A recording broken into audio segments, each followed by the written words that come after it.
How's it going, Patreon folks? So in this tutorial, I'm going to show you how to get your kind of emission animations to kind of behave this way, which it's not quite as easy as it may seem. We're working with this right here. So it's not a procedural material 100%. We are using some models, but with the animation here.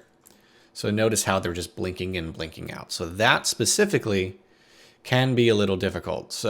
So I'm going to show you guys how to accomplish that and how to get it done. So I'm just going to go ahead and start up a new instance of Blender, and we'll tackle this. Now, this is kind of an older concept that I taught years ago, and we're adding a little bit of an update with some new node stuff.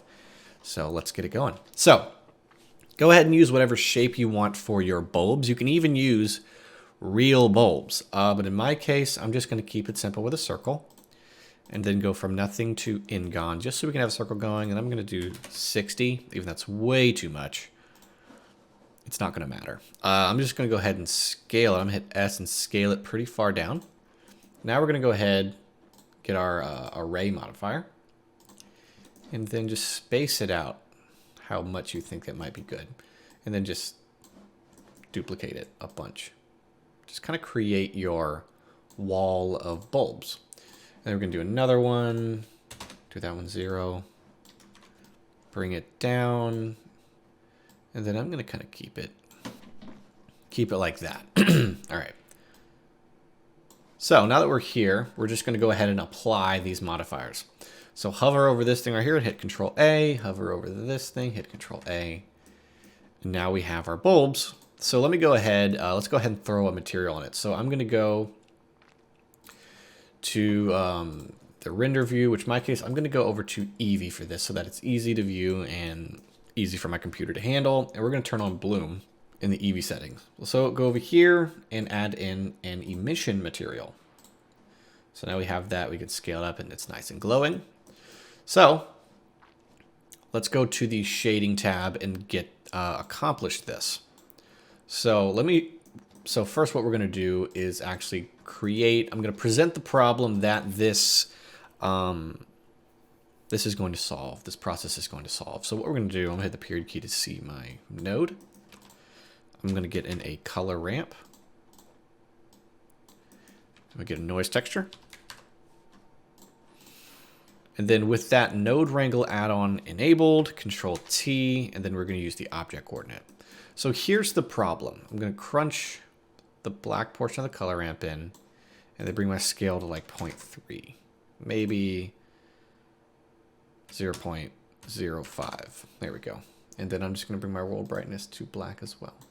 So if I go over here to 4D and I play with the 4D seed, notice how it's behaving. If we zoom in on these bulbs, or what I want them to be bulbs, notice there's detail, right? It's not just a value of brightness and darkness. You're actually seeing the details. So if we play with them, we don't want this. You can literally see the edges and you can see the noise texture. I could see that there is kind of a ability. We're starting to get there, but we want to see the full roundness at all times and have them just be brighter and darker at different times based on the noise texture.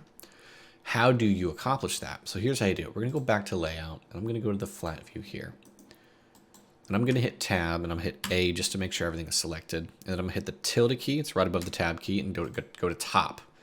So now that we are in edit mode, everything is selected in edit mode.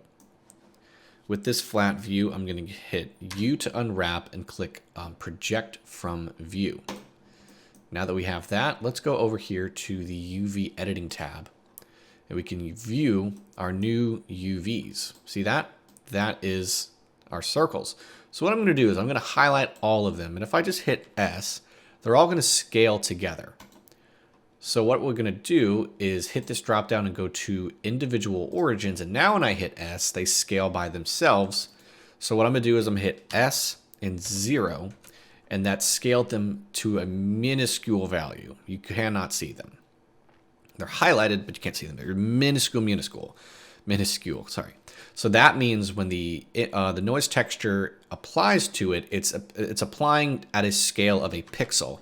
In this case, it was kind of mapping the texture on top of it, so there is detail. But what's going to happen is we're scaling this down to the size of a pixel. So if I hit S0, the size of a pixel, so it's only going to pick up the value, the brightness value of the noise texture. So now if we go back to shading, we're going to see a much different experience if we go over here to the mapping node, texture coordinate, and switch it over to UV. And now what's going to happen is, first off, we're going to need to scale this thing up by like 5, maybe 10. Here we go. So now if I play with the W, notice it's all full circles, just values of brightness. And that is what I wanted the entire time.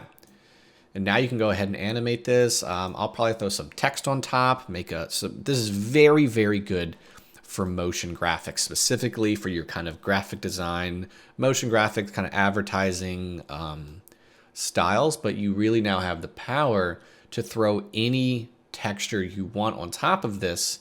And you can even like throw an image texture of a smiley face and it's going to map to it.